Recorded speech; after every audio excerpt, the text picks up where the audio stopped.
Praise the Lord. Papurihan natin ating Panginoong Diyos. Praise you, Jesus. Glory to you, Lord.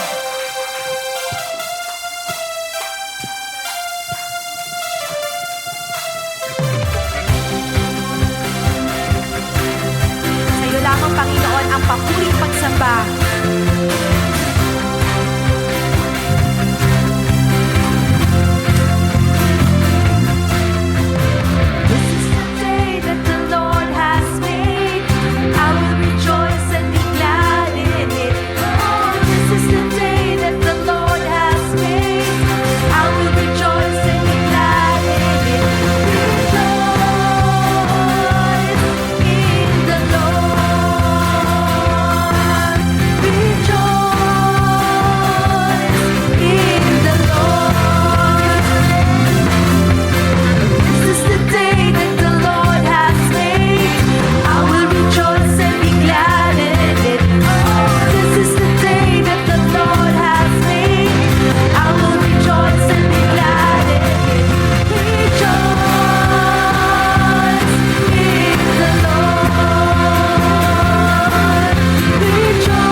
Welcome po sa ating midweek fellowship.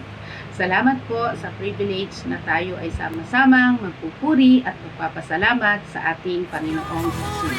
Kaya mag-invite po tayo sa ating mga kakilala, kaibigan at kamag-anak para makapakinig po sila ng salita ng Diyos. Purihin po natin ang Panginoon. Jesus, sama-sama tayo magpuri. Itaas natin ang pangalan ni Jesus. Hallelujah. Buong galak, buong sigla tayo magpuri sa Panginoon. Sapat ang kanyang kalakasan, sapat ang kanyang biyaya sa lahat. Hallelujah. Kaya karapat dapat naman natin ibalik ang papuri sa Panginoon. Kagalakan sa puso'y umaabang. Yes, Lord.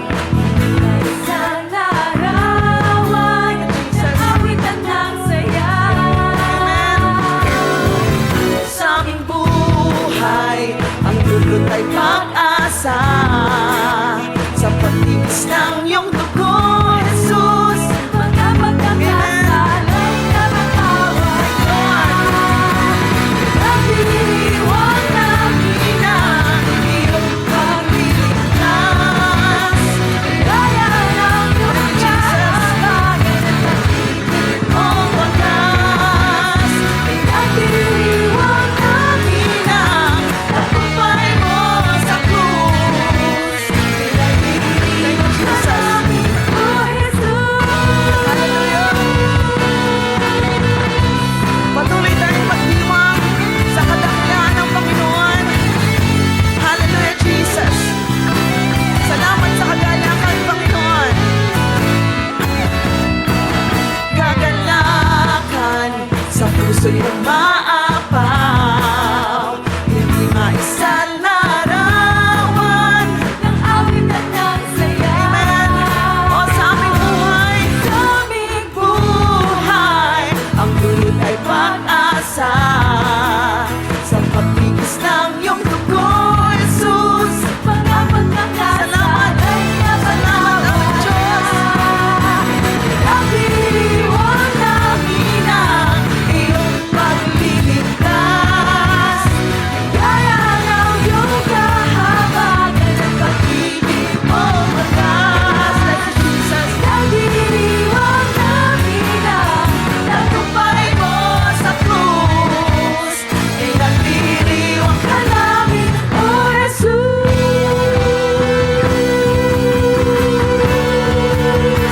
Pinagdiriwang ka. Amen, Jesus. Patuloy tayong magdiwang. Ipalakpak ang ating mga kamay. Sumayaw ng may kagalakan para sa Panginoon. Hallelujah. Thank you, Jesus. Hallelujah. Sabay-sabay nating awitin. Pinagdiriwang ka. Oh, Diyos. Walang katulad talaga. Amen, Lord. Manunubos ko, mahal kita. Pinagdiriwang ka. Pinagdiriwang ka. Oh, Diyos. Walang katulad talaga. Oh, Manunubos ko, thank you, mahal Jesus. kita. Wala kang katulad, Panginoon. Pinagdiriwang ka. Isa pa. Pinagdiriwang ka. Oh, Diyos, walang katulad talaga. Oh, manunubos ko, mahal kita. Pinagdiriwang ka. Isa pa. Pinagdiriwang ka. Oh, Diyos, walang katulad talaga. Oh, manunubos ko. Mahal kita. Panginoon. Pinagdiriwang ka. Hallelujah. Pinagdiriwang namin ang iyong pagliligtas. Thank you, Jesus. Kaya ng iyong kahabagan at pag-ibig mong wagas. Pinagdiriwang namin ang tagumpay mo sa krus. Salamat namin, Ama. Pinagdiriwang ka namin. Pinagdiriwang namin ang iyong pagliligtas. Salamat, Panginoon. Kaya ng iyong kahabagan at pag-ibig mong wagas. Pinagdiriwang namin ang tagumpay mo sa krus. Amen, Jesus. Pinagdiriwang Ka namin, oh Jesus. Yes, Jesus. Hallelujah. Patuloy kaming magdidiwang. Ihahirap ang kabutihan mo, Panginoon. Sapagkat ikaw ay sapat at higit sa aming buhay, Panginoon. Hallelujah. Thank you, Jesus. Oh, oh, oh, oh, oh. Di manggambang Sa kawalan Thank you, Lord. para mo'y laging laan. Di matatakot sa panganib. Pagkat naririyan ka palagi. Di matitinag sa pagsubok. Ang pagsama mo'y Siyak at lubos, di mapipigil sa pag-awit. Pagkat ikaw ay mabuti. ikaw ay mabuti. Yes, Lord. Pagkat ikaw ay mabuti. Oh, mabuti ka, Panginoon. Ang aming pastor hindi magkukulang. Sapat na at higit pa.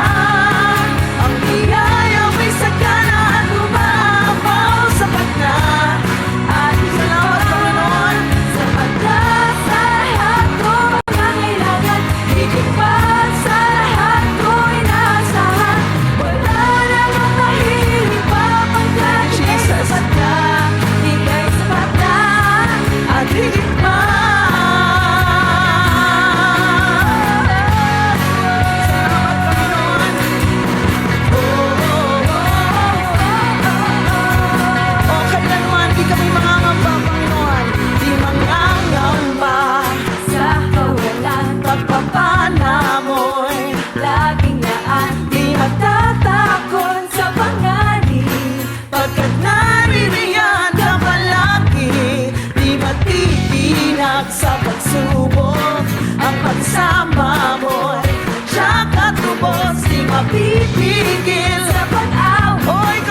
pangalan mo, Panginoong Jesus. Hallelujah. Thank you, Jesus. Thank you, Lord. Salamat aming Ama. Salamat sa banal mong Espiritu. Salamat sa presensya mo, Panginoon. Nakasama namin ngayong oras na ito. Hallelujah. Thank you, Jesus. Thank you, Lord. Napakasarap magpuri, Panginoon. Ihayag ang kabutihan mo, ang kadakilaan mo, Panginoon. Hallelujah, Jesus. Glory to God. Glory to Jesus. Panginoong Jesus, maraming salamat sa pagkakataong ito na patuloy mo kaming dinadala sa lugar na ito, Panginoon, upang magsama-samang magpuri, magpasalamat, sambahin ka sa Espiritu at katotohanan, Panginoon. Hallelujah, hallelujah, hallelujah. Salamat sa buhay na ito na pinagkaloob mo sa amin, Panginoon. Lord, maraming salamat na inalay mo yung buhay mo para sa amin, sa katubusan ng aming mga kasalanan, Panginoon. Kaya Lord, isang malaking privilege, Panginoon, na makaharap kami sa iyo ngayong oras na ito, Panginoon, na may pusong nagpapasalamat, pusong nagpupuri, Panginoon, at pusong, Lord, dinadakila ang nag-iisa mong pangalan, Panginoong Jesus. Hallelujah. Thank you, Jesus. Hallelujah. Lord, hindi namin maisip, Panginoon, kung ano yung buhay namin na wala ka. Kaya maraming salamat, Panginoon, sa pagkakataong ito, Lord Jesus. Freely, we can raise our hands, Panginoon. Freely, nakakaawit kami, Panginoong Jesus. Freely, Lord, nakakasayaw kami, Panginoon. Nagagawa namin, Lord God, ang lahat ng ito dahil sa biyayang pinagkaloob mo, Panginoon, at sa buhay na inilaan mo, na inalay mo para sa aming lahat, para meron kaming kaligtasan, Panginoon. Salamat aming Diyos. Hallelujah. And we take this opportunity, Panginoon, na pasalamatan ka, dakilain ka, itaas ang pangalan mo, Panginoon. Dahil mabuti ka sa lahat ng oras, Panginoon. Mabuti ka sa lahat ng pagkakataon, aming Diyos. Hallelujah. Lagi ka namin kasama, Panginoon. Dumaan man kami sa mga pagsubok, alam namin kasama ka namin, Panginoon. At ang biyaya mo ay sapat at higit pa sa buhay namin, Panginoong Jesus. Tunay nga po, wala na kaming mahihiling pa, Panginoon, sa buhay namin ngayon. Dahil Lord, we know, kasama ka namin. And every time, Lord Jesus, na may pinagdaraanan kaming pagsubok, Panginoon, alam namin, Lord, na victorious kami, lagi kaming matagumpay dahil kasama ka namin, Panginoong Jesus. Hallelujah. Thank you, Jesus. Thank you, Lord. Thank you, Lord. Kaya patuloy kaming magpupuri, aawit sa iyo, Panginoon. Itataas namin ang pangalan mo, Panginoon. Ano man yung mga humahadlang sa puso namin, sa isipan namin, sa aming buong pagkatao, Panginoon, Lord. Ito po ay tinataas na namin sa iyo, Lord Jesus. At hinihiling namin, Panginoon, gawin mo kaming daluyan, Panginoon, ng inyong pagpapala. Gawin mo kaming daluyan ng inyong Espiritu, Panginoon, upang sa oras na ito, Lord, makaharap ka namin, Panginoon, ng buong puso, makaharap ka namin freely, Lord Jesus, na alam namin, Panginoon, na ikaw lamang yung Diyos na aming sasambahin. Wala na pong iba, Panginoong Jesus. Hallelujah. Hallelujah, Jesus. Lord, we want to take this time, Lord God, to thank you. Napakabuti mo sa aming lahat, Panginoon. Napakabuti mo, aming Diyos. Kailanman di mo kami pinabayaan. At ang pagpapala mo, Lord, nag-uumapaw sa aming lahat, Panginoong Jesus. Never kami nagkulang.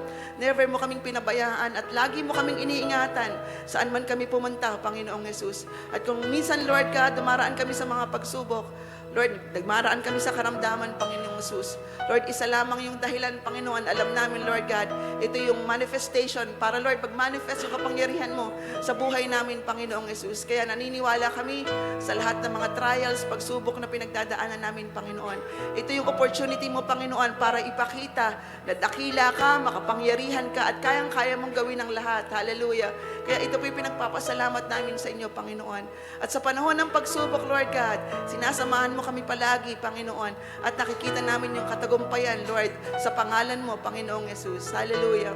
Hallelujah. Kaya sa oras na ito, Panginoon, baon namin ang lahat ng pagpupuri, Panginoon, sa oras na ito. Lord, hindi namin maisip, Panginoon, yung buhay namin na wala ka, Lord Jesus. Kaya ito po yung pinagpapasalamat namin sa inyo. Kaya sa oras na ito, mga kapatid, sama-sama nating itaas ang pangalan ni Jesus. Isipin natin lahat ng mga ginawa ng Panginoon sa buhay natin. Sambitin natin yung mga lyrics na mga awitin natin na totoo sa ating puso. Hallelujah, na inaalay natin dito sa Panginoong Jesus. Hallelujah, hallelujah. Kaya sa oras na ito, sabay-sabay tayong magpuri sa Panginoon. Itaas natin ang kanyang pangalan, dakilain natin siya dahil siya lamang ang Diyos na ating sasambahin at pupurihin ngayon at magpakailanman. Hallelujah. Thank you, Jesus. Thank you, Lord. Salamat, salamat, Panginoon. Thank you, Father.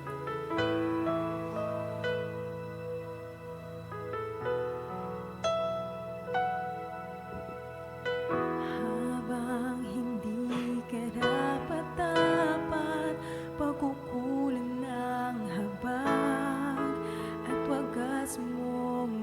sinta. Habang walang kakayanang masuklian ka ng mabuti sa lahat mong ginawa. Niyakap mo ako sa aking karamihan.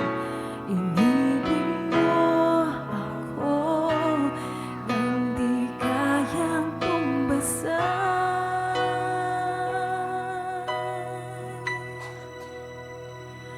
O Diyos ng katarungan at katwiran na kahit minsa'y di natahiran ang kabanalan, kaluwalhatian.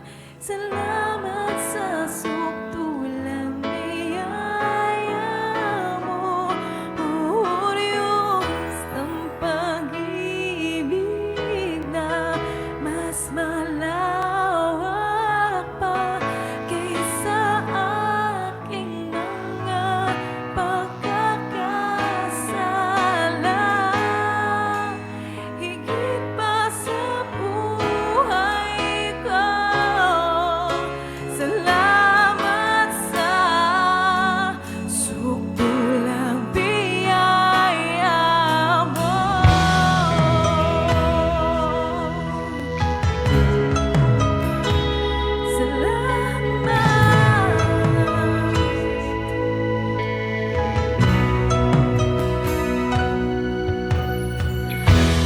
Ang walang salang manunubos na umako ng parusa, nararapat sa akin.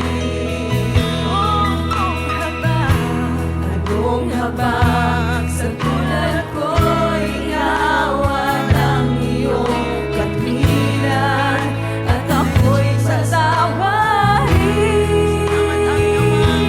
Niyakap mo ako sa aking karumihan. Inibig mo ako nang di kayang tumbasan. O Diyos ng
ang Panginoon. Alam ko po na naihanda na natin ang ating sarili sa mga awiting espiritual na ating inawit. At ngayon naman po, tayo ay dadako na sa pinakamahalagang parte ng ating gawain, ang pakikinig ng mabiyayang salita ng ating Panginoong Jesus sa series na Encountering Jesus in His Healing, sa topic na Healing the Two Blind Men, na ibabahagi po ng ating pastor na si Antonio Cruz Jr. Purihin po natin ang Panginoong Jesus.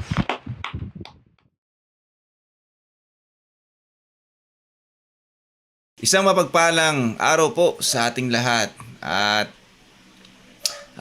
blessed midweek sa ating lahat, ano?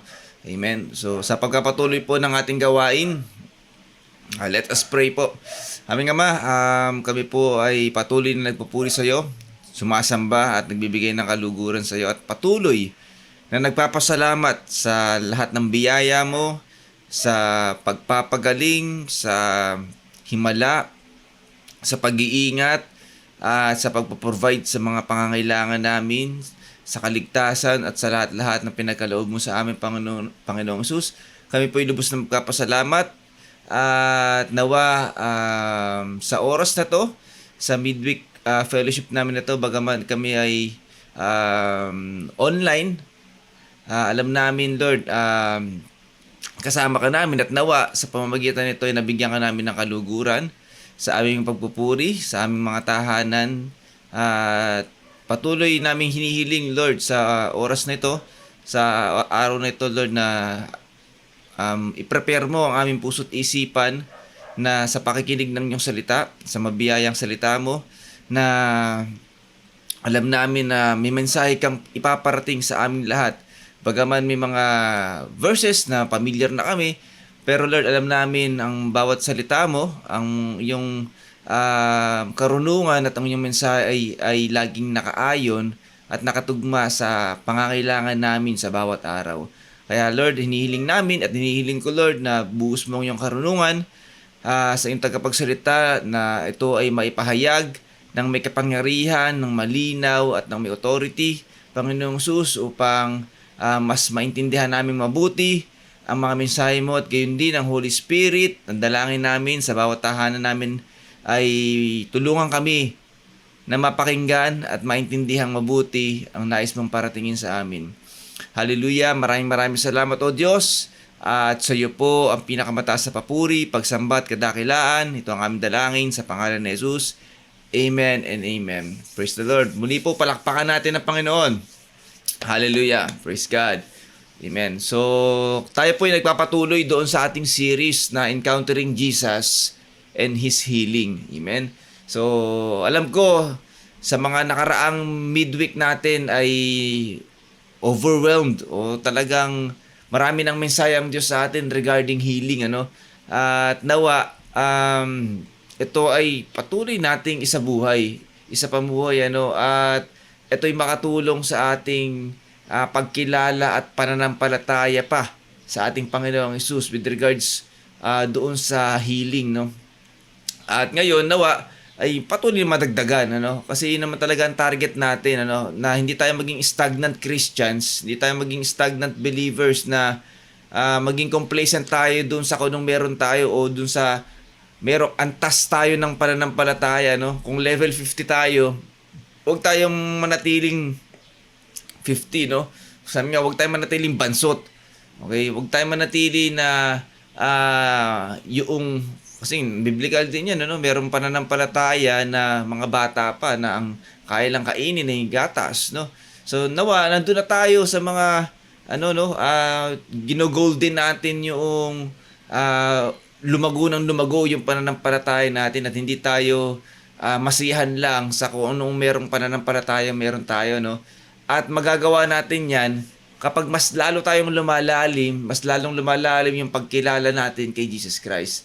Amen. So as believers, dapat nandun tayo to get know more about Jesus Christ. Amen. Amen. So nawa sa oras din na ito, sa topic natin ngayon na to, maging malinaw din sa atin yung mga bagay na iyon, ano, tungkol sa pananampalataya.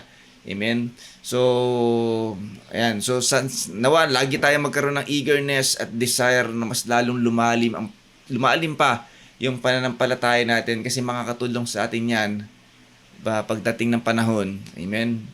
At syempre, sabi nga natin, Christianity o yung pagiging believer natin ay hindi yan exempt sa mga trials, 'di ba? At mga pagsubok. Okay, lahat ng 'yan, tayong lahat ay dadanas din 'yan. Amen. So, kailangan natin ng pananampalataya kay Jesus Christ. Amen. Para ma-overcome natin yung mga trials na 'to, no? Amen. Ayan ang battle natin as believers, ano? Okay. So, dako na tayo doon sa ating topic, no? Healing the two blind men. Ito po yung mababasa natin.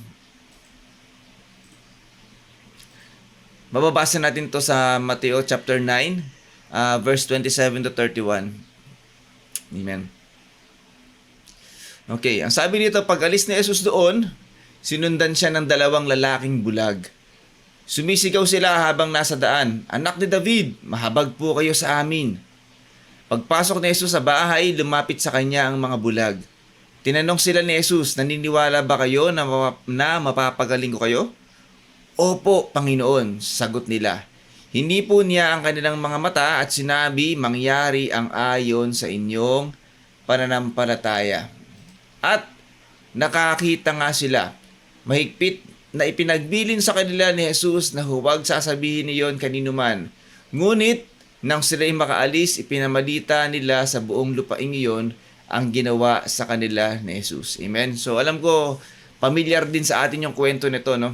So tingnan natin yung mga lessons, tingnan natin yung kwento, paghimay-himayin natin na kung saan makita natin yung mga important lessons noong kwento, no, na makita natin yung himala kung paano kumilos ang Panginoong Hesus, kung ano yung mga itinuro, nire-represent ng dalawang bulag, ano ba yung ginawa nila. Okay? So, yun yung tatalakayin natin ngayon para mas ma-absorb nating mabuti yung kwento noong pagpapagaling ni Jesus Christ doon sa dalawang bulag. Okay? So, dito, mga kapatid, okay, isa ito doon sa isang himala na ginawa ng Panginoong Hesus, hindi lang pinagaling yung dalawang bulag at binigyan ng physical sight, pero ito rin ay tungkol doon sa spiritual vision. Papag-aralan natin yan. Spiritual vision, yung kung paano yung mata ng pananampalataya ay umiiral at kung paano importante ang mata ng pananampalataya natin, ano. At gayon din yung magkaroon tayo ng persistent faith, 'di ba? Yung matyagaan na pananampalataya, okay, na despite circumstances, despite ng mga obstacles na nakikita natin physically, okay, nandun pa rin tayo. Dapat, 'di ba? Persistent yung pananampalataya natin kahit na nakikita ko mali, nakikita kong malabo na, pero dahil meron tayong mata ng pananampalataya at meron tayong katyagaan sa pananampalataya, matyaga yung pananampalataya natin, mananatili tayo nananampalataya. Amen. And also, makilala natin who Jesus is. Kaya nga, importante yun, yung sinabi ko kanina, na as believers, dapat patuloy tayong lumalago sa pagkilala natin sa Panginoong Hesus, ano? Amen. So dito kasi kinilala ng dalawang bulag who Jesus is, 'di ba? Jesus Christ as the Messiah. Okay, Jesus Christ as the Son of David, 'di ba? Anak ni David. Okay, tingnan natin yung lesson tungkol doon. Okay? So tingnan natin, number 1, talakayin natin doon, the cry of faith. Okay, una-una, sabi nga rito Matthew chapter 9 verse 27, pag alis ni Jesus doon, sinundan siya ng dalawang lalaking bulag na sumisigaw. Okay? Mahabag po kayo sa amin, anak ni David. Amen. So, tingnan natin yung parang sabihin natin ironic, 'di ba? Dalawang bulag pero sumusunod, 'di ba, doon kay Jesus Christ. 'Di ba, ang hirap sundan o sumunod sa isang tao na hindi mo alam kung saan siya paparoon. 'Di ba? Kasi kaya importante sa atin ng mata with regards to kung meron tayong sinusundan, ano? Kung wala na tayong nakikita, di natin nakikita, napakahirap ng sundan. 'Di ba? Katulad nga pag nagko-convoy tayo, meron tayong long drive. Kapag nawala na 'yan, kahit may paningin tayo, no, pero pag nawala na sa paningin natin yung sinusundan natin, napakahirap ng sundan, 'di ba? Kaya pag nagkawalaan na, chat-chat na 'yan. Bay, saan ba tayo? Saan kayo lumiko? Saan kayo, 'di ba? Hirap. Paano pa 'to, 'di ba? Ito, walang mata, walang paningin physically, pero sinundan nung dalawang bulag si Jesus Christ. Amen. So, tingnan natin doon pa lang makikita natin yung faith. Makikita natin yung pananampalataya ng dalawa na yun, ano? Despite of walang physical eyes, pero, di ba, yung mata ng pananampalataya yung pinagana rito. At ang sabi rito, mahabag po kayo sa amin, anak ni David. Amen. So, napaka-importante po, no? Noong pagkilala na to ng dalawang bulag kay Jesus Christ bilang anak ni David, ano? So, ibig sabihin talaga dito, no? Despite na wala silang physical eyes, pero pinagana nila yung mata ng pananampalataya nila. Amen? So, yung mga panahon na to, titingnan natin, malamang, di ba, napakinggan nila yung sulat. Di ba? Sulat ng mga Old Testament, di ba? Sa sulat ni Samuel, di ba? Yung tungkol sa lipi ni David, tungkol kay David, no, napapakinggan nila yan. Amen? At yun yung pinanghawakan, di ba? Pinanghawakan ng dalawang bulag na pagkilala kay Jesus Christ. Amen? So, naniwala sila na si Jesus Christ ay anak ni David mula sa lipi ni David. Amen?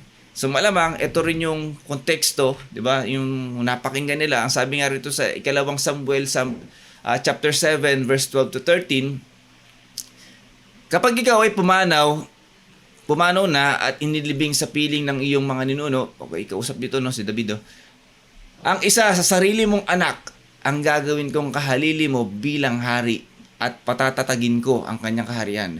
Magtatayo siya ng isang tahanan para sa aking pangalan at ang kanyang paghahari ay patatatagin ko magpakailanman. Amen? So ito yung pangako ng Diyos kay David, no, na merong anak, meron siyang isang lahi na maghahari magpakailanman. Amen? At yun nga ay walang iba kundi si Jesus Christ at yun yung pinaniwalaan ng dalawang bulag, no? So, siya yung Mesiyas na pinaniwalaan ng dalawang bulag, no? So, napakahalaga po noong pagtitiwala na yun, ano? Yung pananampalataya na yun. Alam niya po, nung panahon na yan, even sa panahon natin ngayon, maraming mga Jews, maraming mga Israelites pa din na hindi naniniwala na si Jesus Christ ang Mesiyas. Especially nung panahon ni Jesus Christ bilang tao. Kaya nga di ba, pinadakip siya, pinapatay. Walang naniniwala. Amen. Pero sabi nga natin, ang sabi sa kanyang salita, di ba, sabi ni Pedro, ikaw ang Mesiyas. Tinanong ni Jesus Christ si Pedro, anong sabi rito? Sabi ni Pedro, ikaw ang Mesiyas at ang anak ng Diyos na buhay. Okay? Ang sabi rin dun ni Jesus Christ, ang patotoo na to, yung pahayag na to, hindi nagmula kay Pedro, bagkus ito ay nagmula sa Ama. Okay? So, ito yung pagkilala talaga ni Jesus Christ o pagkilala na nais ng Ama na kilalanin ng tao tungkol kay Jesus Christ. Amen? Okay? Dahil siya nga ang tagapagligtas. Amen? So, kapag kinikilala natin siya tagapagligtas, siya ang kinilala natin bilang Panginoon, amen, tama ang pagkilala natin kay Jesus Christ. Amen? At iyon, yung pahayag at iyon yung pagkilala ng dalawang bulag. Amen. Kasi po napaka-importante po, no? Napaka-importante sa atin na magkaroon tayo ng pananampalataya kay Jesus Christ. Importante 'yan. Hindi tayo pwedeng makalapit kay Jesus Christ nang walang pananampalataya. Hindi tayo kalulugdan ng Diyos kung wala tayong pananampalataya. Amen. Okay?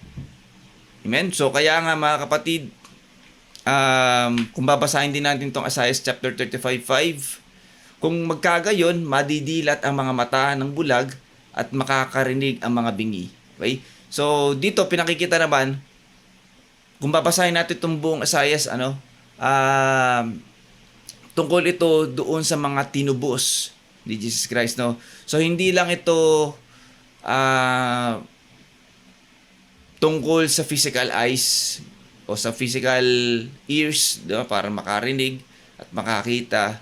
Ito po ay isa sa tungkol doon sa spirituality, diba? Spiritual. Na makakita tayo, makita natin si Jesus Christ, makita natin ng Diyos spiritually, makita na, at marinig natin siya spiritually. Amen. Kasi darating ang totoo, darating ang panahon na talaga namang lahat tayo mawawala dito, lahat tayo lilisan, mawawala tayo sa physical na physical na katawan natin, okay? Physical eyes, physical ears, mawawala yan, pero pagpakailanman, 'di ba? Yung glory ni Jesus Christ, glory ng Diyos at yung kanyang mga salita, okay? Iyan yung mananatili sa atin. Yan yung ating mapapakinggan, yan yung mananatili sa atin, yan yung patuloy natin makikita even afterlife. Amen. At iyan yung pinaka mahalaga, amen, na dapat na mabuksan sa atin, ba, yung physical o yung spiritual eyes natin, na kung saan, 'di ba? Ito rin yung natawag nating pananampalataya. Amen. Na kung saan ito rin yung ipinakita noong dalawang bulag. Amen. So ganun kaimportante po yung pananampalataya sa atin. Amen.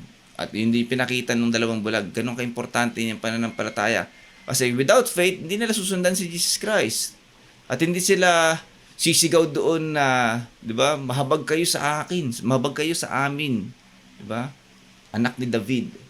Amen. So, ganun po kaimportante yung pananampalataya. Kaya, gaya ng sabi ko kanina, it is important na mas lalo tayong lumago sa ating pananampalataya. At isa sa way para mas lalo tayong lumago sa pananampalataya, Roma 10:17, kaya't ang pananampalataya ay nagmumula sa pakikinig. At ang pakikinig ay sa pamamagitan ng salita ni Kristo. Amen. Without the Word of God, it is impossible para sa atin o para sa isang tao ay magkaroon ng pananampalataya sa Diyos.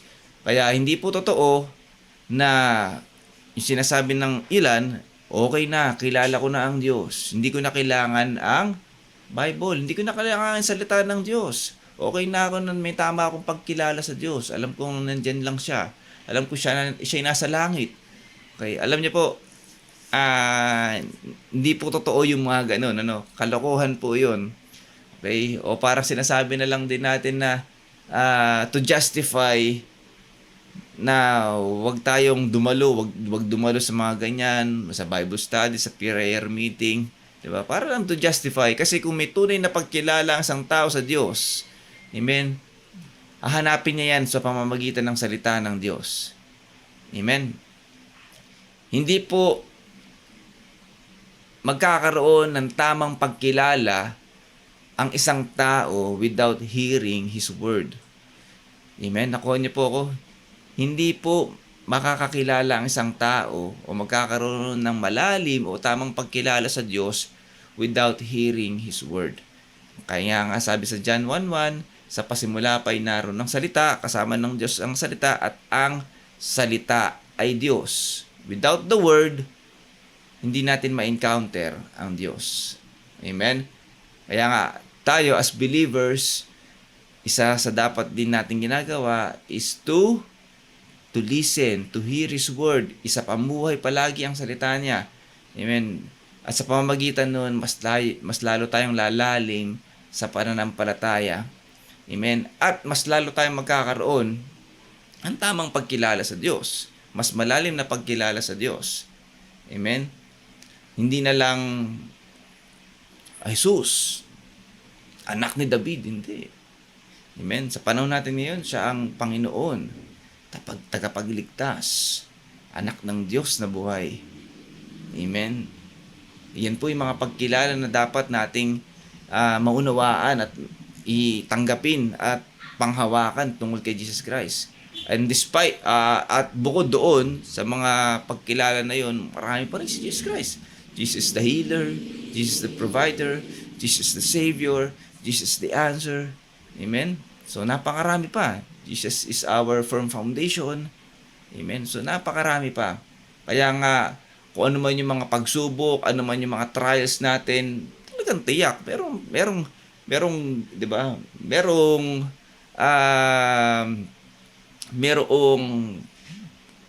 pagkilala tayo na pwedeng lapitan at yun ay si Jesus Christ. Amen. Amen. So, yun ang kahalagahan na meron tayong mas malalim pa na pananampalataya kay Jesus Christ. Amen. Okay. So, pangalawa, mga kapatid, the test of faith. Okay. Sabi sa 28 nung ating mother verse 28 ng Matthew 9, pagpasok na Jesus sa bahay, lumapit sa kanya ang mga bulag. Tinanong niya sila, naniniwala ba kayong magagawa ko ito? Sumagot sila, opo, Panginoon. Amen. Tingnan nyo rito, no? Panginoon na yung sinabi ng dalawa, no? Hindi na lang anak ni David, mahabag kayo sa amin. Ano? Opo, Panginoon na. Okay, so tingnan natin talaga no yung pananampalataya nila. Talagang merong tamang pagkilala kay Jesus Christ, no. Okay.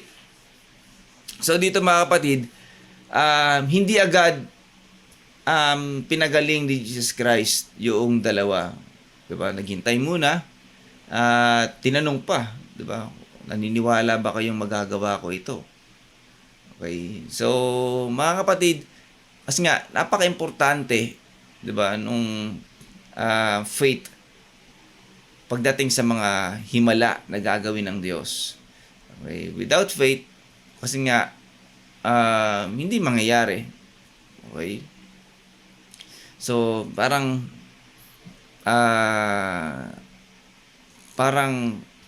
di ba, kadikit, di ba, ng miracles ni Jesus Christ. Hindi yung faith natin na magpapagaling sa atin. Hindi yung faith yung diba? Hindi yung faith ang gagawa ng miracle. Ang tinutukoy natin dito, yung faith in Jesus Christ. Yung pananampalataya. Diba, tinakita nyo, naniniwala ba kayong magagawa ko ito? Okay? Yung pagtitiwala na magagawa ni Jesus Christ. Diba?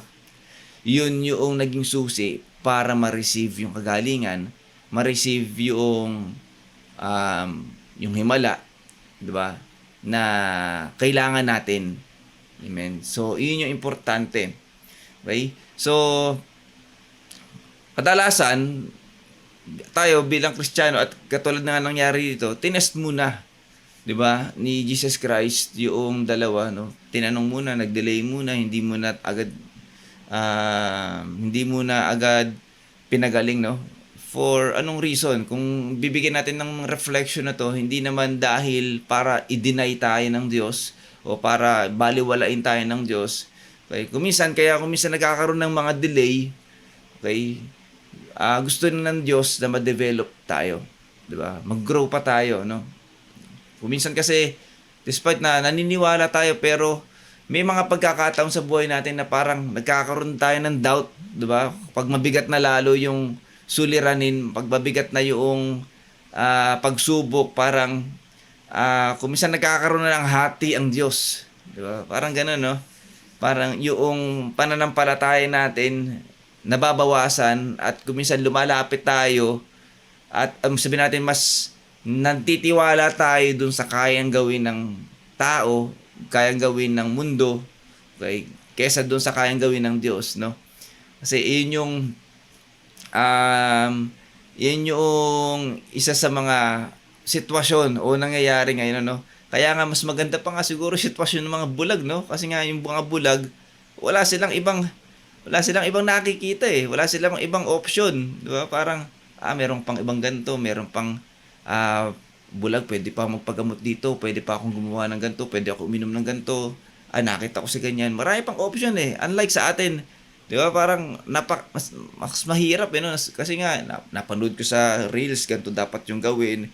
Napanood ko sa video dapat rin pala yung gawin. Kailangan lapit ako kay ano bang pangalan kay Dr. Kwak kasi may nakakapagpagaling daw 'yun, 'di ba?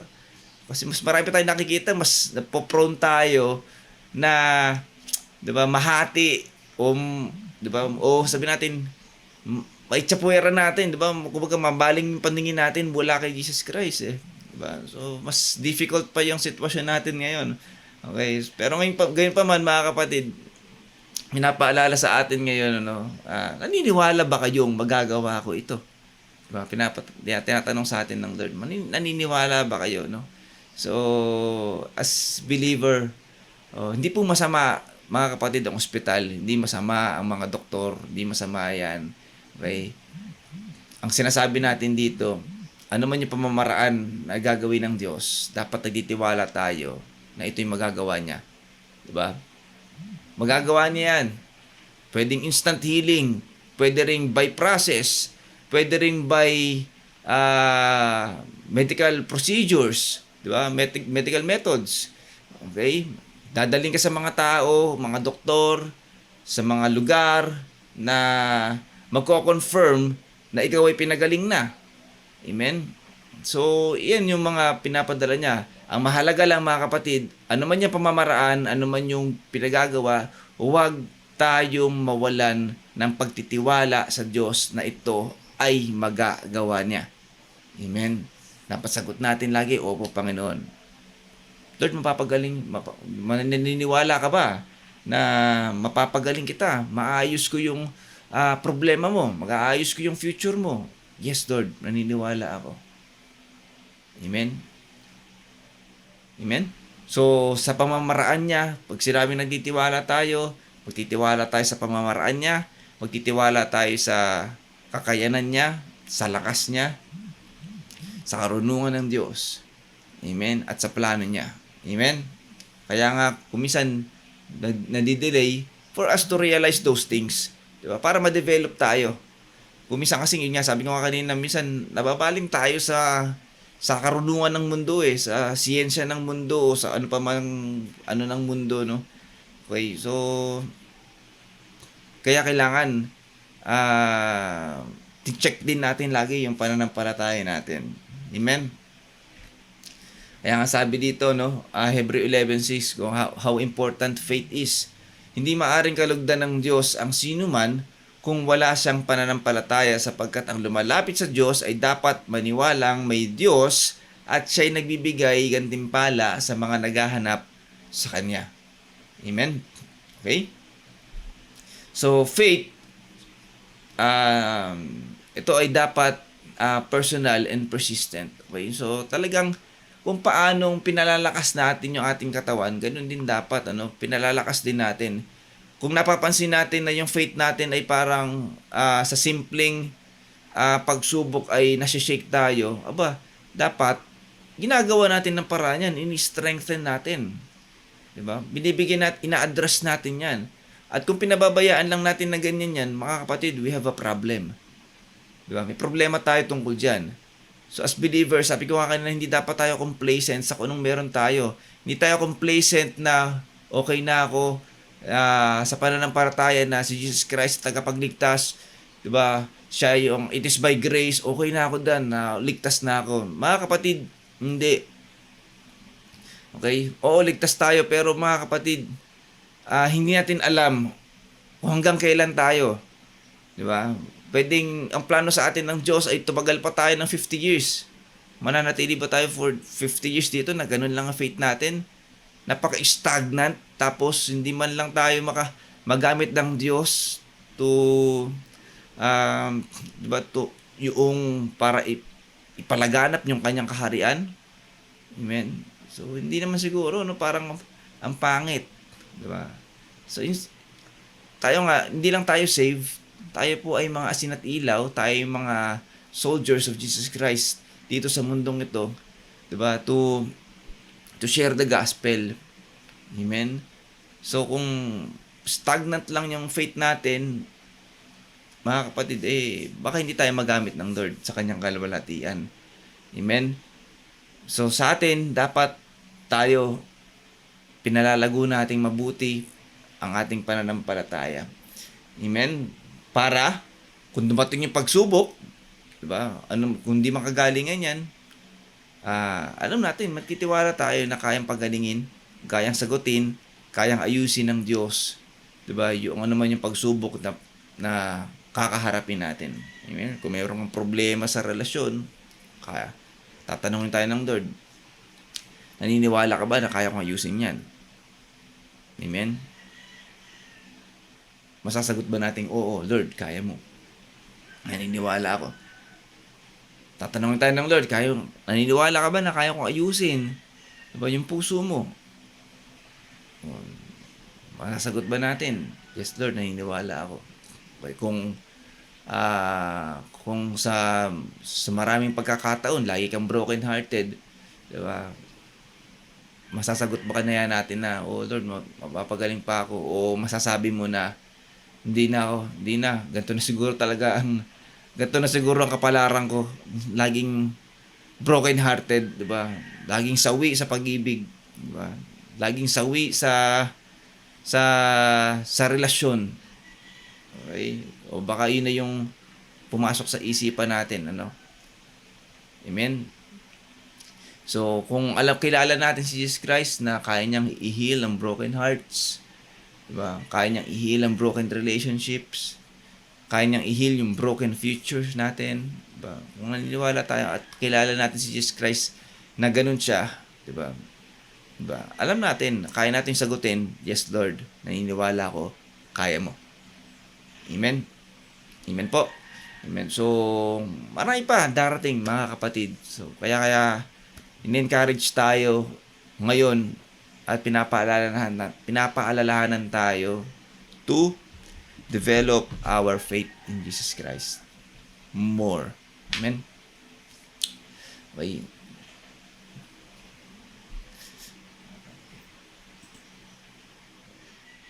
Okay, so ito po yung number 3, di ko lang napalitan. Number 3 na po ito, the touch of faith. Okay. Matthew 29 verse 29 to 30, no?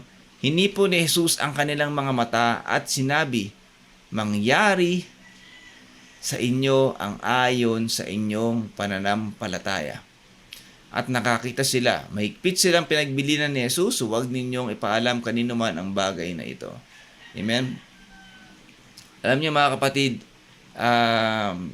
unang lesson natin dito, hinawakan ng Diyos ni Jesus Christ yung dalawa, no? So, isang message na sa atin dito, no?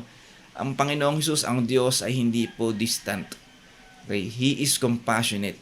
So, ibig sabihin, hindi siya malayo sa atin. Okay? Malapit lang. At siya po ay puno ng mercy, compassionate. Amen? Kaya nga po mga kapatid, ang Diyos po hindi po mahirap lapitan, hindi po mahirap tawagin, hindi po mahirap hanapin. Hindi tulad yan ng mga politiko, no? Tuwing election lang madaling makita.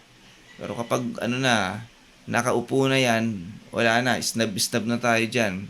Kanya-kanyang business yan.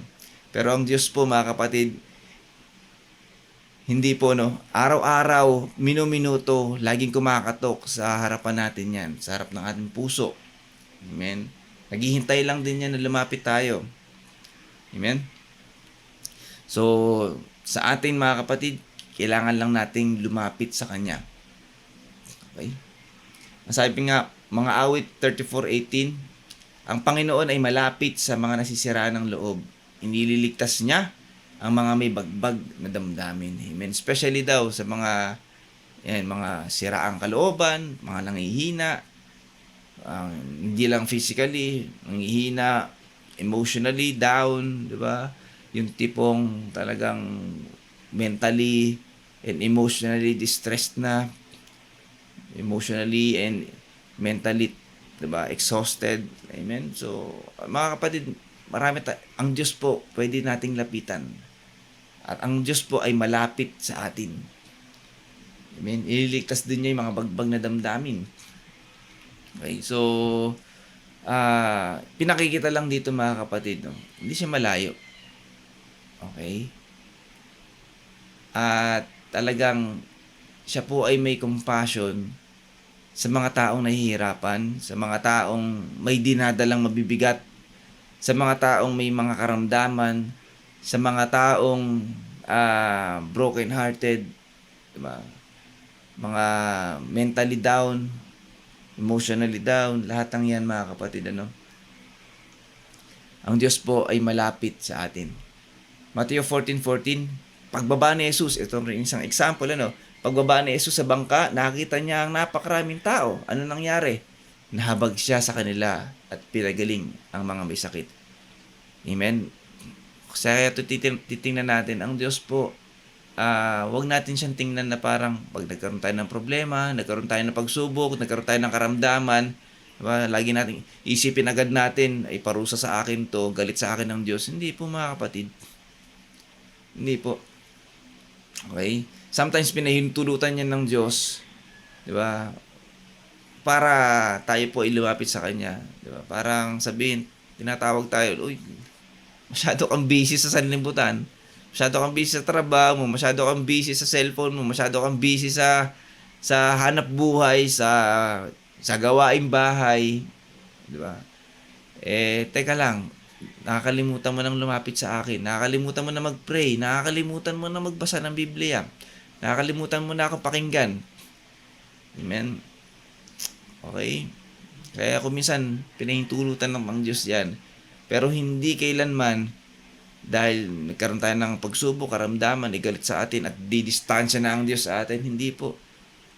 Kapag nagkakaroon tayo ng mga karamdaman, sabi nga rito, na mahabagin ng Diyos. Yun na nga yung kalikasan niya eh. Pag-ibig. Mahabagin ng Diyos. Amen? Kaya nga nangyari ito, nahabag siya at pinagaling ang mga may sakit. Okay? At ganyan din, pangalawang lesson, dito sa 29:30, okay? Sabi rito, dun sa according to your faith, di ba? Mangyari kung anong ayon sa iyong pananampalataya. Sabi ko nga kanina, hindi ibig sabihin yung faith ang nagpagaling dun sa dalawa, no? Bagkus, yung faith, yung nag-receive, noong kayang gawin ni Jesus Christ. Kaya ganun ka-importante yung pananampalataya. Amen? So, mangyari kung anong ayon sa iyong pananampalataya. Matthew 9:23, kahit sinabi ni Jesus, kung maaari ang lahat ng bagay. Sinabi sa kanya ni Jesus, kung maaari ang lahat ng bagay ay posible sa nananampalataya. So, there's nothing impossible pala, no? Sa Diyos. Okay? So, even sa sinasabi ng sanlibutan, sinasabi ng mundo, imposible na yan, malabo na yan. Amen? So, wala pala. So, napakabigat na sabihin natin, napakabigat noong test of faith pagdating doon, no? Pero, sabi ni Jesus Christ, walang imposible, di ba? Sa mananampalataya. Sa nananampalataya. Ang lahat daw ay posible. Okay? Kung tayo lang ay maniniwala, Jesus can. Amen. Mangyayari yan. Amen. Kaya nga noong sa kwento, no, yung pagkabulag nila, hindi ito yung nagpigil sa kanila, hindi ito yung nagpatigil sa kanila na maniwala kay Jesus Christ. Even yung public opinion, di ba? Kung ano sinasabi ng mundo, hindi rin yung nagpatigil sa kanila. Ay, bulag ka. Huwag ka na. Wala nang pag-asa yan. Di ba? Wala nang kagalingan yan. Ganyan na talaga yan. Hindi sila nag-stop doon. Hindi sila naniwala o hindi sila nagpatinag doon sa sinasabi na kung ano sinasabi ng mundo. Okay? Hindi sila nagtigil o hindi sila tumigil na magtiwala sa Panginoon. Amen. At that's the important o yung important lesson dito, no? Doon sa verse ng 29 to 30. So, importante yun. No? Katulad din sa atin, okay, bagaman may nakikita tayo na salungat sa pananampalataya, may naririnig tayo na salungat sa pananampalataya, meron tayong o ano man yung mga physical things na nakikita natin na salungat sa pananampalataya, huwag sanang mag-stop yun sa pananalig natin sa Diyos. Huwag sana yun yung maging hindrance para magtiwala tayo sa Diyos. Amen. Dapat hindi tayo tumigil na magtiwala at sampalatayanan. Kaya, hindi Jesus Christ yan. Amen. Palakpakan niya po natin ng Panginoon. Hallelujah. Sorry, hindi ko na napalitan yung number. Ito na po yung ang tawag dito, pang-apat na. Fourth lesson natin, there's responsibility after healing. Okay. Matthew chapter 9 verse 31. Ngunit pagkalabas nila, ipinamalita nila sa buong lupaing iyon ang tungkol kay Jesus. Amen. So, ito yung isa sa mga parang okay, nung nabasa ko, parang ang kulit, no? Parang ganun. Kasi yung sa verse 30, sabi rito, huwag niyo raw pamalita. Mahigpit na pinagbilinan, no? Sinabi ni Jesus Christ, huwag mo muna ipamalita, no? Pero, ang kulit ng dalawa, pagkalabas, ipinamalita sa buong lupain yun ang tungkol kay Jesus Christ. Okay? Parang yung nangyari doon sa Ketongin, kung maalala nyo, no? Ganun din yung nangyari, yung pinagaling ni Jesus Christ yung Ketongin. Diba? Sabi nga, huwag mo pamalita, no? Pero, pinamalita niya dun sa loob ng templo. Okay. So siguro,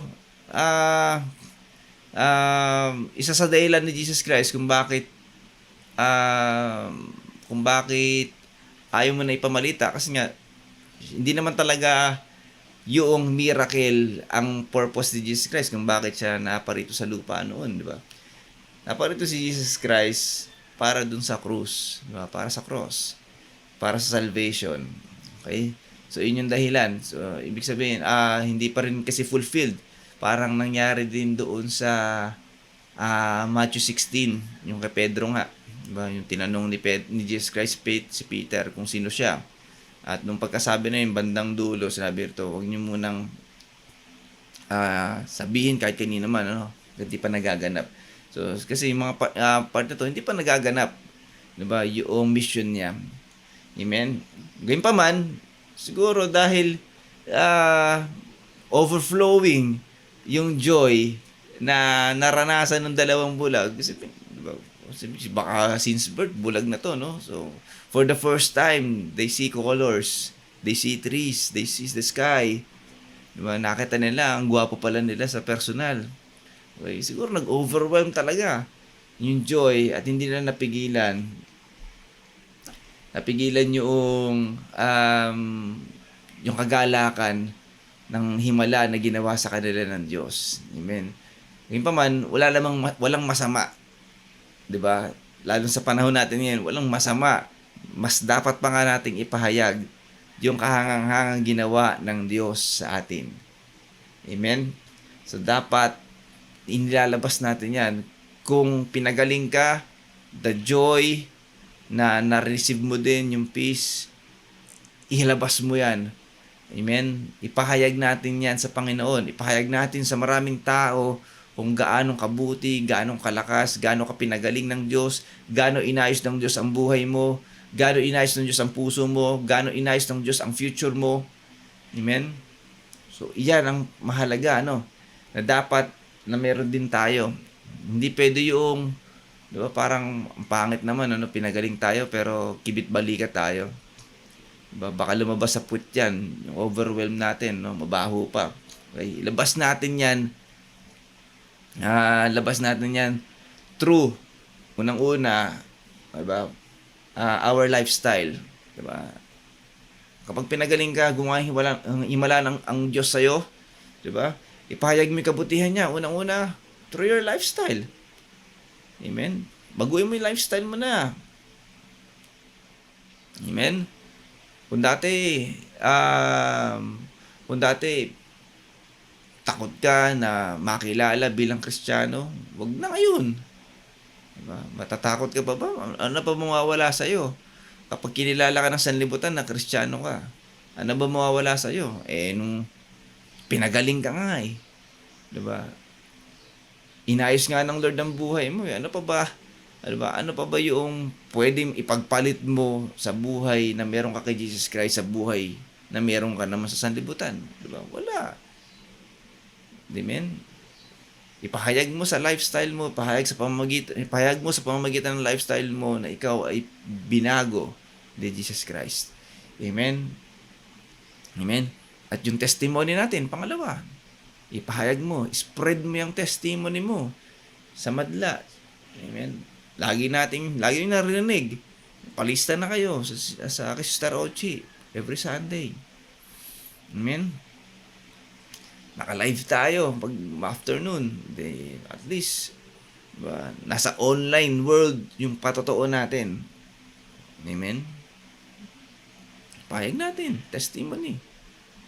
Through our testimony. Amen? At syempre, yung gratitude natin. Napaka-importante niyan. Yung pagpapasalamat natin na nag-overflow. Amen? Pahayag natin yan. So, yung overflowing na gratitude natin yan, alabas yan through our worship, diba? Through our lifestyle, sa pagdalo ng mga gawain, amen, sa pananalangin, sa pagtulong natin sa pamilya, sa pagtulong natin sa kapatid sa pananampalataya, sa paglilingkod sa Panginoon. Amen. Kasama yan, gratitude natin. Dahil lubos yung pagpapasalamat natin, andun na yung overflowing na feeling na gusto mong ialay yung buhay mo para sa Panginoon. Amen. Okay? Kaya ang sabi rito, no, when encounter Jesus Christ, you cannot stay silent. Okay? Hindi tayo magiging kibit-balikat lang once na-encounter natin si Jesus Christ at yung kanyang pagpapagaling. Amen? Kaya sabi sa mga awit 107 verse 2, sabihin ito ng mga tinubos ng Panginoon. Kung ikaw ay tinubos ng Diyos, ikaw ay pinagaling, ikaw ay iniligtas, ikaw ay binago ng Diyos, okay? Sabihin mo ito. Amen? Kung ikaw ay iniligtas sa kamay ng mga kaaway, sabihin mo ito. If you have been redeemed, sabihin mo yan. Kung nasa iyo ang salvation, sabihin mo yan. Ipahayag mo yan. Amen? Transformation produces proclamation. Amen? Kung binago ka ng Diyos, dapat pinoproclaim natin, binabahagi natin, at sinasabi natin sa maraming tao kung gaanong dakila at binago tayo ng Diyos. Amen? Okay? So ngayon, sa panahon natin, yan po yung mga aral, no? Noong pinagaling na 2 bulag, no?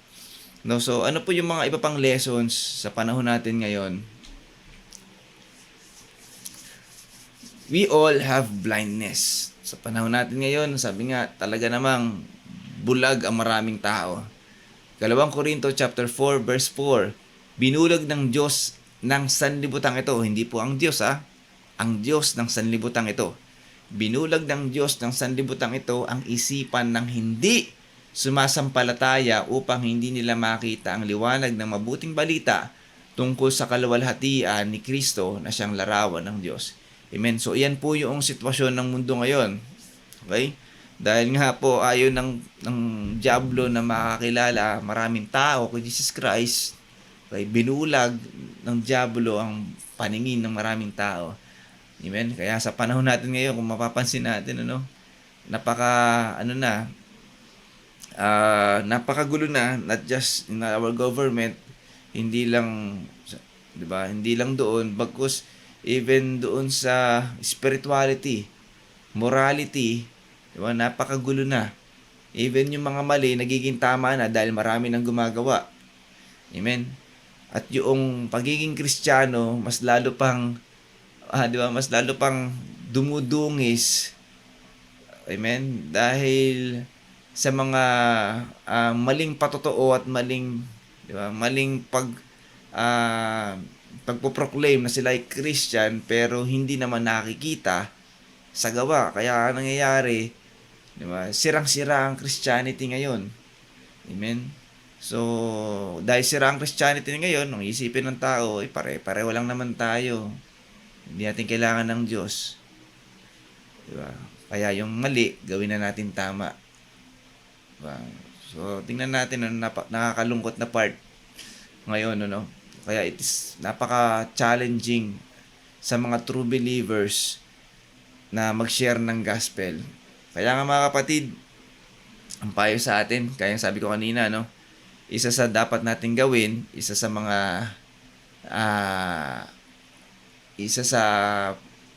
dapat lumalabas sa pagkatao natin bilang mga believers ay nakikita si Jesus Christ, nakikita sa atin bilang believers sa pamagitan ng lifestyle natin. Okay? Without the lifestyle na hindi nababago, may loophole tayo. Kahit i-declare natin na tayo po yung mga Kristiyano, kung hindi nakikita sa lifestyle natin yan, amen? Sa pananalita, sa gawa, sa pag-iisip, sa pagpaplano, sabihin na natin sa circle of friends sa kinabibilangan natin, okay, magkakaroon tayo ng loophole, di ba? Sabihin natin Kristiyano ka, pero inom ka naman ng inom. Diba? Kristiyano ka, mumura ka pa din. Sabihin natin Kristiyano ka, pero sa mga barkada natin, nandun pa rin tayo sa mga green jokes. Nakiki-join pa din tayo. Di ba? Loophole tayo, di ba? Parang may mali. Okay. So, simulan natin sa lifestyle. So, yan yung susupport ng pagiging Kristiyano natin. Di ba? Kaya ang sabi ni Jesus Christ, pag tayo daw ay Kristiyano, si Jesus Christ na yung parang sinut natin, ano? Diba? Siya na yung ginawa natin damit. Kumbaga, Christ likeness na dapat yung nakikita sa atin. Amen. At yun yung nakakalungkot sa mundo ngayon. Balik tayo dito, no? Nakakalungkot na maraming taong bulag na hindi na nakikita yung kaluwalhatian ng Diyos. Bulag na doon sa kalooban ng Diyos, bulag na sa kasalanan, at bulag na doon sa purpose.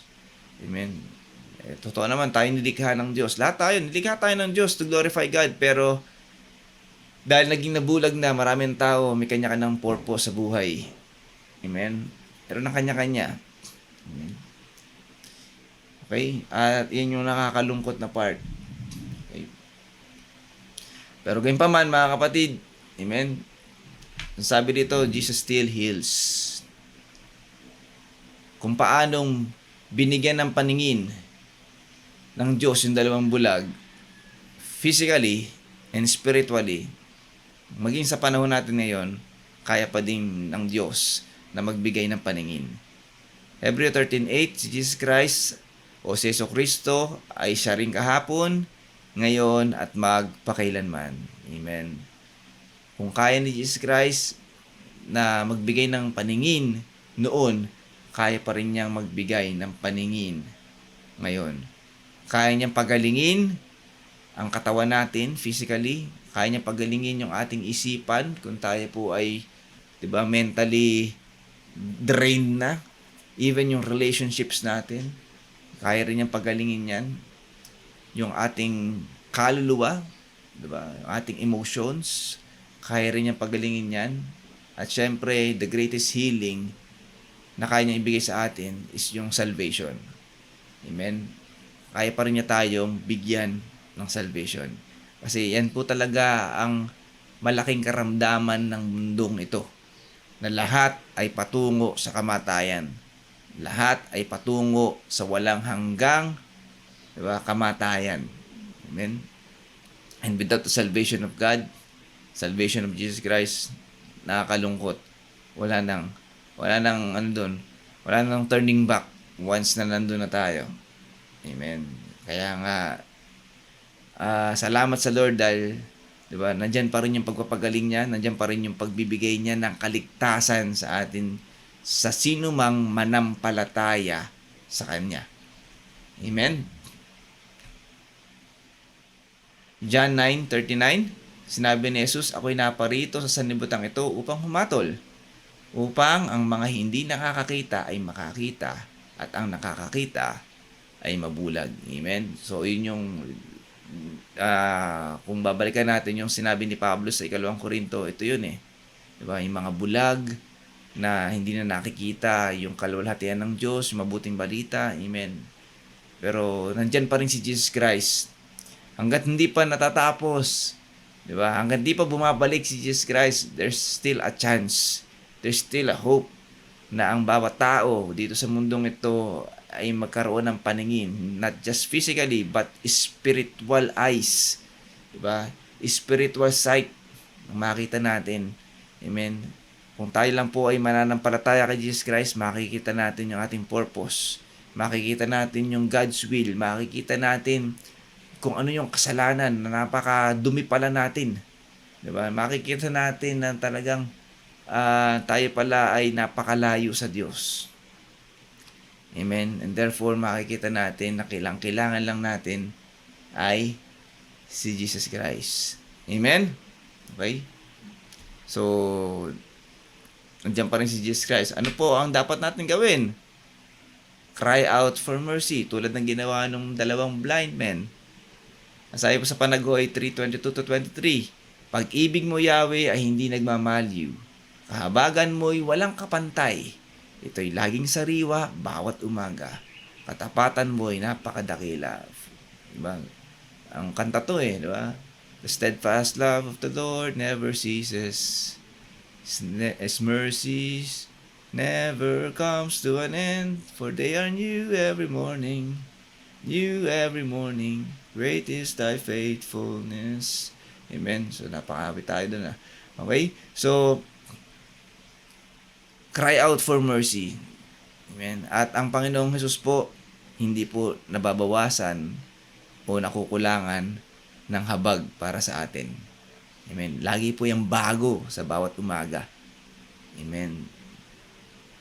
Hinahantay lang tayo ng Lord. Hinahantay lang tayo. Kung ano man yung problema natin, pinagdadaanan natin, ano man yung kailangan natin na kagalingan, hindi lang sinasabi natin dito physically. Mentally, emotionally, relationship, lahat ng yan. Kung kailangan natin ng tulong ng Diyos, ang habag ng Diyos, tulad ng ginawa ng dalawang bulag, cry out for mercy. Lord, tulungan mo ako. Amen. Lord, kailangan ko ang tulong mo. Amen? Believe personally. Gawa 16:31, sumagot sila, samampalataya ka sa Panginoong Hesus at maliligtas ka, ikaw at ang iyong sambayan. Amen? So, importante talaga rin sa atin, pananampalataya. Kailangan magkaroon tayo ng personal na pananampalataya sa Diyos. Hindi lang, diba, dahil kilala ko kasi si kilala ko sabi natin, si Brother Bobby, may pananampalataya siya kay Jesus Christ eh. Kilala ko siya, okay na siya, damay na ako dun. Diba? Hindi po, personal ang faith natin, Okay? So, kailangan talagang meron tayong decision sa buhay natin to know Jesus Christ more or deeper and deeper. Amen? So, napakahalaga po niyan. Huwag tayong manatiling bansot sa pananampalataya. Huwag tayong manatiling ito lang yung pagkilala natin kay Jesus Christ. Amen? So, dapat lumalago yan at lumalago. Okay? Persist despite delay. Tulad na nangyari. Huwag tayong magsasawang gumawa ng mabuti, sabi sa Galatia 6:9, sapagkat pagdating ng takdang panahon ay mag-aanit tayo kung hindi tayo susuko. Amen? So, mga kapatid, importante, manatili tayong nananampalataya kahit na may mga delays. Diba? Na kahit na medyo matagal, manatili tayo na kayang gawin yan ni Jesus Christ. Lagi lang nating iisipin, nadidelay yan kasi may inaayos din sa atin ng Diyos. Nangyayari yan kasi may inaayos sa atin ng Diyos. May tinuturo sa atin ng Diyos. Amen? Huwag tayong mainip, huwag tayong mahisiraan ng loob, huwag tayong mawalan ng pananampalataya, bagkus mas lalo pa tayong kumapit at magtiwala sa plano niya, sa pamamaraan niya, sa kalooban niya. Amen? at sa mga gagawin niya para sa atin. Dahil tayo nagtitiwala, sabi nga sa Roma 8, ito ay para sa ating ikabubuti. Amen? At panghuli, mga kapatid, syempre, share what He has done, tulad ng ginawa ng dalawa. Mateo 5:16, gayon naman, paliwanagin ninyo ang inyong ilaw sa harap ng mga tao upang makita nila ang inyong mabubuting gawa at papurihan ang inyong Ama na nasa langit. Be a testimony. Yung buhay natin, maging testimony yan kung paano ka ginawa, paano ka binago, paano ginawa ng Lord yung pagbabago ng buhay mo. Amen. So, yan yung maging testimony natin. Yan yung maging ilaw at maging asin natin, no? So, kaya sabi ko kanina, lifestyle sa buhay natin, pahayag natin yan. Okay? Amen. So, mga kapatid, nawa sa oras na to, ayan, mas lalo pa tayong, diba, nadagdagan yung pananampalataya natin. Naunawa natin mabuti yung kahalagahan ng faith, kahalagahan ng persistence, okay? Kahalagahan ng pagpapagaling, kahalagahan ng, diba, pagkilala natin sa Diyos, kahalagahan ng pagpapahayag ng kahangang-hangang ginawa ng Diyos sa atin. Okay? So, lahat ng yan nawa, ma-absorb natin at tumimo sa ating puso't isipan. Amen. And po'y makakatulong sa ating pananampalataya, makakatulong sa ating lakaring pananampalataya. Okay, so huwag natin kakalimutan na lagi nating palakasin ang ating faith. Amen. Kasi yan lang po ang meron tayo. Yan lang yung bagay na meron tayo na pwede tayong kalugdan ng Diyos. Hindi po ang mga bagay na meron tayong physically, pera, yaman, bahay, kotse, ari-arian, negosyo. Walang kahit sa anuman dyan ang pwede makapagbigay ng kaluguran ng Diyos. Yung decision natin na nagkaroon ng pananampalataya sa Diyos. Yan po yung magbibigay ng kaluguran sa Diyos. Amen? Amen. Let's pray. Aming Ama, kami po ay nagkapasalamat, O Diyos, sa mabiyaya na salita na pinagkaloob mo sa amin. At dalangin namin patuloy, Lord, na itimo mo ito sa aming puso't isipan. At Lord, tulungan mo kami na isagawa ito, hindi lang namin mapakinggan. Bagkus ito ay isagawa namin, isapamuhay namin sa bawat araw. Tulungan kami ng Espiritu Santo na laging ipaalala ito sa amin. At kung ano man yung mga mali, Lord, teach us, rebuke us, discipline us, Lord, sa kung ito ay ililigaw man kami ng mga nakikita namin, ng mga nakririnig namin sa sanlibutan, Lord. Paluin mo kami kung kami nami-misdirect, Lord. At kami ibalik mo sa tamang direksyon patungo sa iyo. Ama, lagi mo kami bigyan ng uhaw sa salita ng Diyos. Bigyan mo kami lagi ng uhaw na makapagbigay ng kaluguran sa iyo sa bawat araw. Maraming salamat, O Diyos. At kami po'y patuloy rin magkapasalamat sa mga biyaya, sa kagalingan, sa provision, sa pag-iingat na pinagkaloob mo sa amin. Sa lahat ng mga karamdaman na pinagaling mo sa amin. Lord, maraming salamat sa lahat ng mga sagot, sa lahat ng mga katagumpayan na pinagdaanan namin ng mga pagsubok na pinagkaloob mo. Maraming salamat, O Diyos, at kami ay patuloy na nagpapasalamat din, Lord, sa pag-iingat mo at sa mga pagpapala na ipinagkaloob mo na sa aming community, sa lahat ng mga manggagawa, sa lahat ng mga members, sa punang mga pamilya namin. Maraming salamat, O Diyos, sa lahat ng biyaya na pinagkaloob mo sa amin. At ito po ang aming dalangin sa pangalan ni Jesus. Amen and amen. Muli po, isang mapagpalang araw po sa ating lahat. God bless po. And God bless us all po sa ating lahat at maging pagpapala po tayo sa bawat isa. God bless po.